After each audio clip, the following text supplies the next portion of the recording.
ಇದೇ ಕುರಿತು ಮಾತನಾಡಲಿಕ್ಕೆ ಯೂತ್ ಕಾಂಗ್ರೆಸ್ ರಾಜ್ಯ ಉಪಾಧ್ಯಕ್ಷರಾದಂತಹ ಅಬ್ದುಲ್ ದೇಸಾಯಿ ಅವರು ದೂರವಾಣಿ ಸಂಪರ್ಕದಲ್ಲಿದ್ದಾರೆ. ಸರ್ ನಮಸ್ಕಾರ. ನಮಸ್ಕಾರ ಸರ್, ಈಗ ನೀವು ಹೋಗಿ ಮನವಿಯನ್ನು ಕೂಡ ಸಲ್ಲಿಕೆ ಮಾಡಿದ್ದೀರಾ. ಇನ್ನು ಜಿಲ್ಲಾಧ್ಯಕ್ಷರಾಗಿರುವಂತಹ ಅಲ್ತಾಫ್ ಹಳ್ಳೂರ್ ಅವರಿಗೆ ಆ ಮನವಿಯನ್ನ ಸಲ್ಲಿಕೆ ಮಾಡುವಂತಹ ಸಂದರ್ಭದಲ್ಲಿ ಏನ್ ಹೇಳಿದ್ರು, ಜೊತೆಗೆ ಆ ಒಂದು ಮನವಿಯಲ್ಲಿ ಯಾವೆಲ್ಲ ಅಂಶಗಳನ್ನ ಉಲ್ಲೇಖ ಮಾಡಿದ್ದೀರಾ ಸರ್? ಏನಿಲ್ಲ, ನೋಡಿರ್ಬೋದು. ಈಗ ನಮ್ಮ ಸಹೋದರ ಆದಂತಹ ನನ್ನ ಗೆಳೆಯ ಯುವ ಕಾಂಗ್ರೆಸ್ ರಾಜ್ಯ ಕಾರ್ಯದರ್ಶಿ ಆದಂತಹ ಫರೋಜ್ ಪಠಾಣ್ ಕೋಳೆ ಪ್ರಯುಕ್ತ ಎಲ್ಲ ಸಾಕಷ್ಟು ಆಡಿಯೋಸ್ ಎಲ್ಲ ಸೋಷಿಯಲ್ ಮೀಡಿಯಾದಲ್ಲಿ ನಿಮ್ ಚಾನೆಲ್ ಮುಖಾಂತರನು ವೈರಲ್ ಆಗಿದಾವೆ. ಸೊ ನಮ್ದು 100% ಇವ್ರದ್ದು ಅಂಜುಮನ್ ಸಂಸ್ಥೆ ಅಧ್ಯಕ್ಷರಾದಂತಹ ಇಸ್ಮಾಯಿಲ್ ಟಮಾರ್ಕರ್ ಅವ್ರದ್ದು ಇದರಲ್ಲೇ ಕೈವಾಡಿದೆ. ಅವರು ಅದಕ್ಕೆ ತಡಿ ಬಗ್ಗಿಸಿ ಊರ್ ಬಿಟ್ಟು ಓಡೋಗಿದ್ದಾರೆ. ಸೊ ಜಿಲ್ಲಾಧ್ಯಕ್ಷರಿಗೆ ನಾವು ಇದೇ ಮನವಿ ಸಲ್ಲಿಸಿದ್ವಿ. ಎಲ್ಲಾ ರೆಕಾರ್ಡಿಂಗ್ ದಲ್ಲಿ ನನಗಾಗ್ಲಿ ಫೈರೋಜ್ ಪಠಾಣಿಗಾಗ್ಲಿ ಹಾಗೂ ನಮ್ ಪಕ್ಷದ ಎಲ್ಲಾ ಹಲವು ಶಾಸಕರು ಮಂತ್ರಿಗಳಿಗೆ ಅವತ್ ಶಬ್ದದಿಂದ ಬೈಯುವುದು, ನಮ್ ತಾಯಿ ತಂಗಿಗೆಲ್ಲ ಬೈಯುವುದು ಮಾಡಿದ್ದಾರೆ.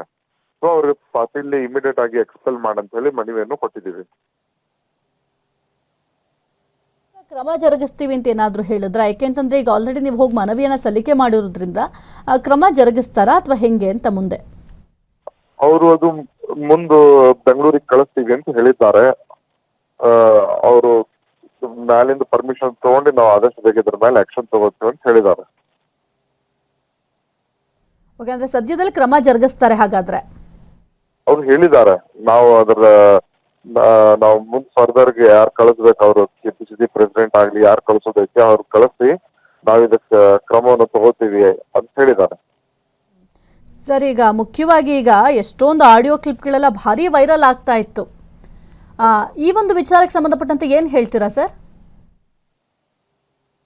ಮೇಡಮ್ ಏನ್ ಹೇಳ್ಬೇಕು, ನಾವು ಒಂದ್ ಫೈರೋಜ್ ಆಗ್ಲಿ ನಾ ಆಗ್ಲಿ ಒಂದ್ ಮಿಡಲ್ ಕ್ಲಾಸ್ ಬಂದು ರಾಜಕೀಯ ಬಂದಿರೋ ಮೇಡಮ್ ಎಲ್ಲಾರು. ಈಗ ಹಿರಿಯರ ನಾಯಕರು ದೊಡ್ಡವರು ಬಹಳ ವರ್ಷಲ್ಲೇ ಇದು ಹರಾಸ್ಮೆಂಟ್ ಟಾರ್ಚರ್ ನನ್ನ ಮೇಲೆ ಕಂಟಿನ್ಯೂ ಚಾಲೂನೇ ಇದೆ. ನಾವು ಬಹಳ ಸಹಿಸ್ಕೊಂಡು ಬಂದಿದ್ವಿ. ಅದಕ್ಕೆ 6 ತಿಂಗಳಿಂದ ದೂರನೂ ಕೊಟ್ಟಿದ್ವಿ. ನಮ್ಗೆ 100% ಗ್ಯಾರಂಟಿ ಇತ್ತು ನಮ್ಮಿಬ್ರು ಜೀವಕ್ಕೆ ಬೆದರಿಕೆ ಇದೆ ಅಂತ ಹೇಳಿ. ನಾವು ರಕ್ಷಣೆ ಕೊಡಿ ಅಂತ ಹೇಳಿನೂ ಕೊಟ್ಟಿದ್ವಿ. ಆ ಟೈಮ್ ನಾವು ಹೆಸರು ಹಾಕೊಟ್ಟಿದ್ವಿ. ಅದ್ರ 2 ಮಂದಿ ಆ ಕೇಸಲ್ಲಿ ಆಲ್ರೆಡಿ ಒಳಗೆ ಹೋಗಿದ್ದಾರೆ. ಏನಾರ ಆ ದೂರಿಗೆ ಸೀರಿಯಸ್ ಆಗಿ ತಗೊಂಡಿದ್ರು ನಮ್ಗೆ ಮೋಸ್ಟ್ಲಿ ನನ್ಗೆ ಅನಿಸ್ತಿದೆ ಇವತ್ತು ಫೈರೋಜ್ ಪಠಾಣ ಜೀವ ಉಳಿತಿತ್ತು. ಸರ್, ಈಗ ನೀವು ರಕ್ಷಣೆ ಕೊಡಿ ಅಂತ ಕೇಳಿದ್ರ ಹೋಗಿ? ಹೌದು, ನಾವು 6 ತಿಂಗಳಿಂದ ದೂರನ್ನು ಕೊಟ್ಟಿದ್ವಿ. ಅವಾಗ ರಕ್ಷಣೆ ಕೊಟ್ಟಿರ್ಲಿಲ್ವಾ ನಿಮ್ಗೆ? ಇಲ್ಲ, ಕೊಟ್ಟಿದ್ರಲ್ಲ. ಅವಾಗ ಇನ್ಕ್ವೈರಿ ಮಾಡಿ ಅವರು ನಾವು ಇನ್ಕ್ವೈರಿ ಮಾಡ್ತೀವಿ ಅಂತ ಹೇಳಿದ್ರು. ಆದ್ರೆ ಅದೇನು ಆಗ್ಲಿಲ್ಲ. ಅವಾಗ ನಮ್ ಕೊಲೆ ಬೆದರಿಕೆ ಇದೆ ಅಂತ ಹೆಸರು ಹಾಕಿ ಹೇಳ್ಕೊಟ್ಟಿದ್ವಿ ನಾವು. Okay okay sir, thank you sir Freedom TV ಜೊತೆ ಮಾತನಾಡಿದ್ಕೆ.